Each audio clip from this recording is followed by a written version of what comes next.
दोस्तों, सभी लोग को नमस्कार, जय श्री कृष्णा, राधे राधे। स्वागत है मेरे चैनल पे। कैसे हैं आप सभी लोग? उम्मीद करते हैं सब लोग स्वस्थ होंगे, मस्त होंगे, अच्छे होंगे। मैं भी बहुत अच्छी हूँ।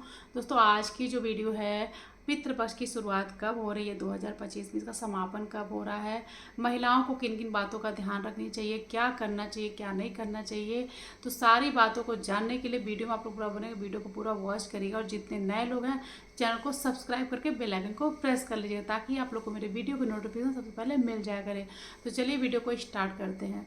तो 2025 में पितृपक्ष की शुरुआत कब हो रही है? तो 2025 पितृपक्ष की शुरुआत हो रही है 7 सितंबर, दिन है रविवार, शुरुआत हो रहा है और 21 सितंबर दिन रविवार को समापन हो रहा है। 15 दिनों का पितृपक्ष होता है और पूर्णिमा तिथि जो जितने भी कार्य होंगे पूर्णिमा को शुरू होता है पितृपक्ष और अश्विन माह के सर्वपितृ अमावस्या के दिन समापन होता है। 15 दिनों का होता है ये। और पितृपक्ष में जो होता है और जितने भी पूर्णिमा वाले कार्य होंगे, हम सारे कार्य यानी कि स्नान दान करना, सारे कार्य पूर्णिमा के दिन हम करेंगे दिन में, और रात्रि में पितृपक्ष का जो भी नियम होता है नियम का पालन करेंगे।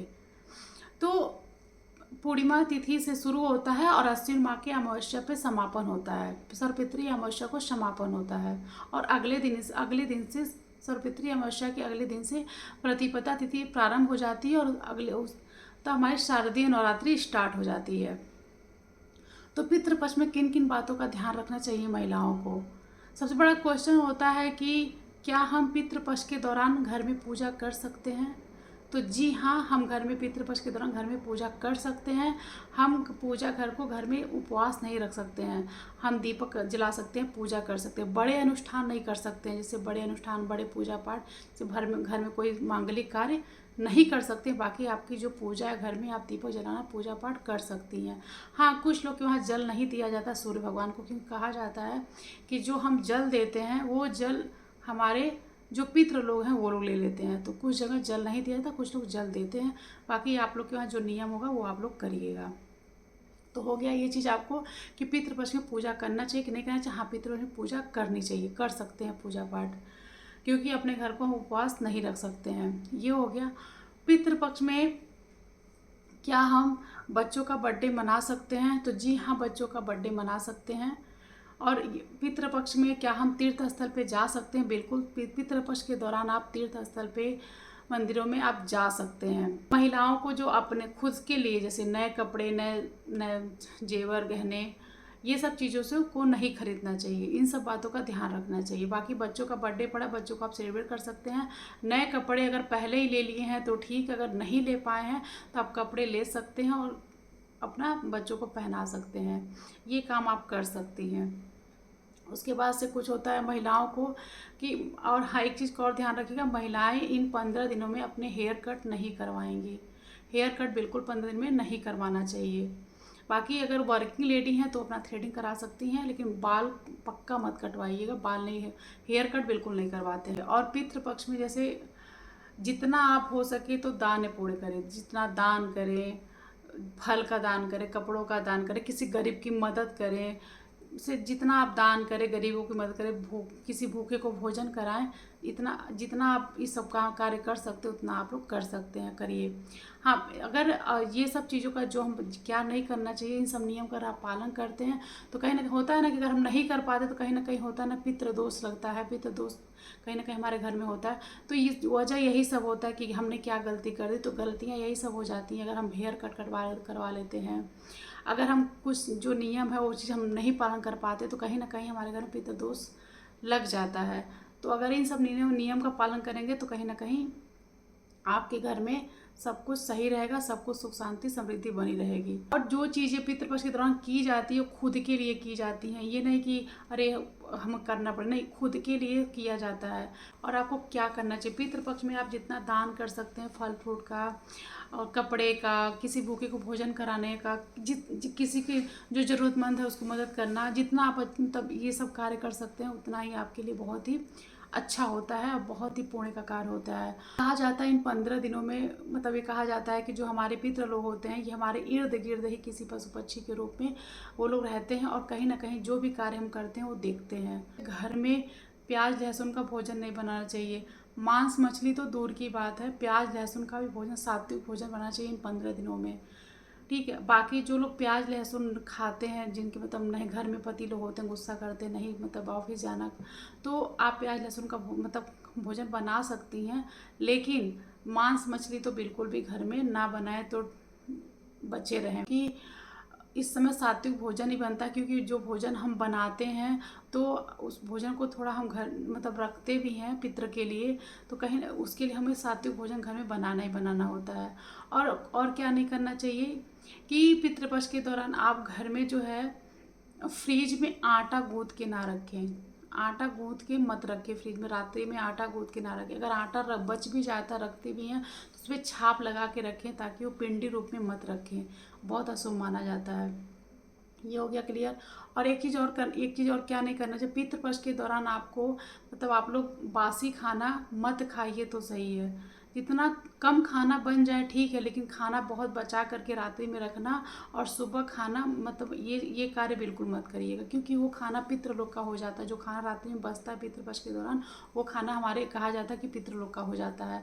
तो आप लोग ज़्यादा खाना बनाने से बचें। हाँ, जितना बनाए थोड़ा खाना निकाल करके हम पितरों के लिए किचन में रखते हैं, और जो पूजा घर का या किचन का जो चौखट होता है वहाँ पे हम पानी रखते हैं, किचन में खाने के लिए रखते हैं, तो उतना ही रखें कि जितना हाँ उनके लिए रखें। बाकी ज़्यादा खाना बचा करके सुबह में खाना, ये बिल्कुल भी शुभ नहीं माना जाता, नहीं खाना चाहिए, इससे बचे, क्योंकि वो खाना पितृलोगों का हो जाता है। पितृपक्ष के दौरान आप लोगों को कभी भी किसी भी पशु, जैसे कोई पशु हो, पक्षी हो, किसी कोई गाय हो, किसी मतलब नहीं मारना चाहिए, डंडे से लाठी से नहीं मारना चाहिए। इन आप लोग इससे मतलब मारने से बचे तो ही ठीक, क्योंकि हमारे इर्द गिर्द जो कहा जाता है कि हमारे आसपास जो होते हैं हमारे पितृ लोग, इन्हीं लोग मतलब पशु पक्षी के रूप में ही हमारे आसपास कहीं ना कहीं रहते हैं।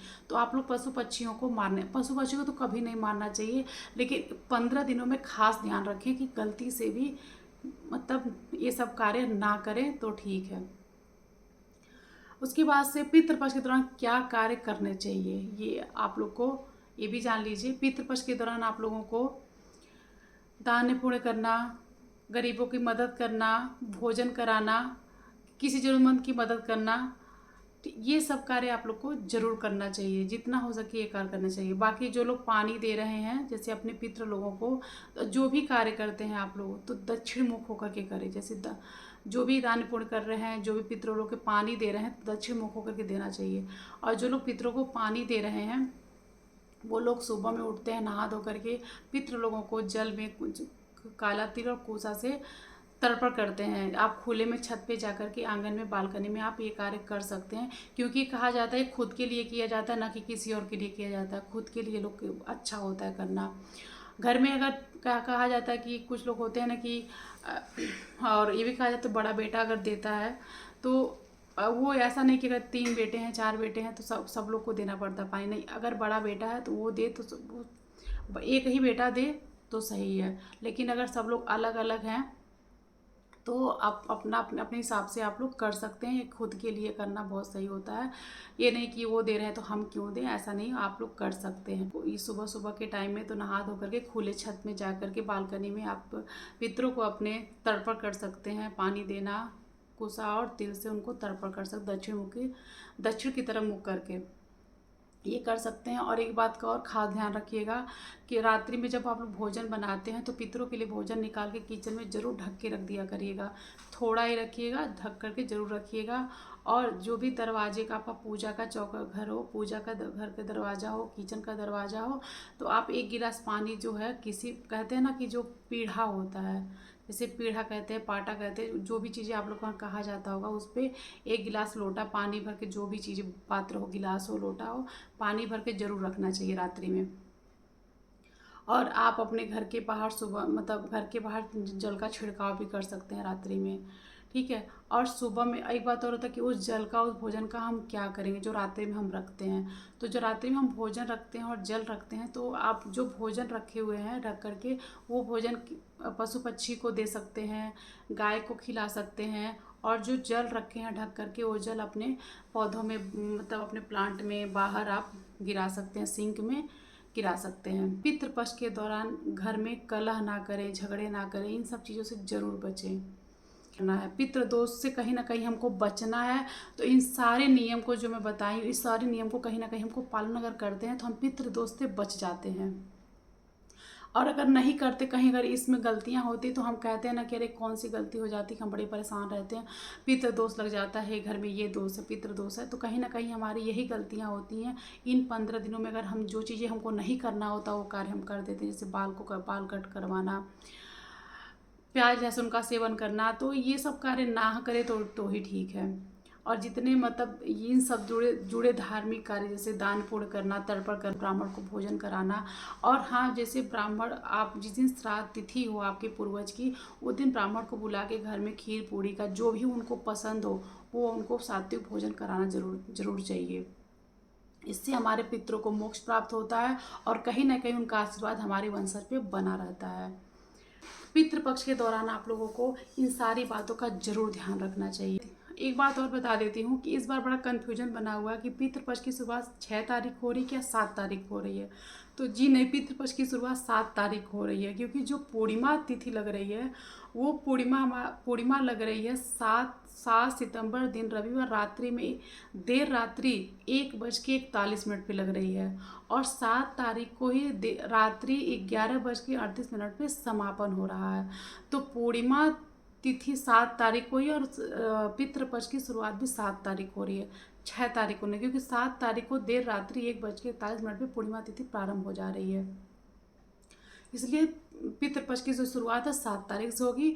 7 तारीख दिन रविवार और 21 तारीख सर्वपितृ अमावस्या, 21 तारीख दिन रविवार को समापन हो रहा है। सर्वपितृ अमावस्या पे जैसे हमारे घर के जो पुरुष लोग होते हैं वो लोग जैसे जा कर के अपने दाढ़ी बनवाना, बाल कटवाना, जो भी कार्य होता है ये सब कार्य उस अमावस्या के दिन करते हैं। तो इसीलिए कहा जाता है कि महिलाओं को इन 15 दिनों पे अपने हेयर कट बिल्कुल नहीं करवाना चाहिए। एक क्वेश्चन और रहता है लोगों का कि क्या बहुएं पानी दे सकती हैं पितरों को। तो जी नहीं, ऐसा तो मतलब हमारे वहाँ तो बहुएं पानी नहीं देती हैं, बेटे लोग ही पानी देते हैं। बाकी आप लोग के वहाँ जो नियम होगा आप लोग कर लीजिएगा। पितृपक्ष के दौरान जितने भी मांगलिक कार्य हैं, जैसे कि मुंडन हुआ, विवाह हुआ, कुंडली बनवाना, टिप्पण बनवाना, जैसे जितने भी मांगलिक बड़े कार्य हैं ये सब कार्य को नहीं करना चाहिए। आप घर में पूजा कर सकते हैं, दीपक प्रज्वलित कर सकते हैं, बाकी बड़े अनुष्ठान नहीं कर सकते हैं, ये सब कार्य नहीं करना चाहिए। जितने मांगलिक कार्य होते हैं आप पितृपक्ष नहीं करते हैं। उम्मीद करते हैं आप लोग को पितृपक्ष में क्या करना चाहिए, क्या नहीं करना चाहिए, महिलाओं को किन किन बातों का ध्यान रखनी चाहिए, सारी बातें आप लोग को समझ में आ गई होंगी। तो इसी के साथ में इस वीडियो को ही एंड करते हैं। मिलते हैं आप लोगों से नेक्स्ट वीडियो में, तब तक के लिए सभी लोग को जय श्री कृष्णा, राधे राधे।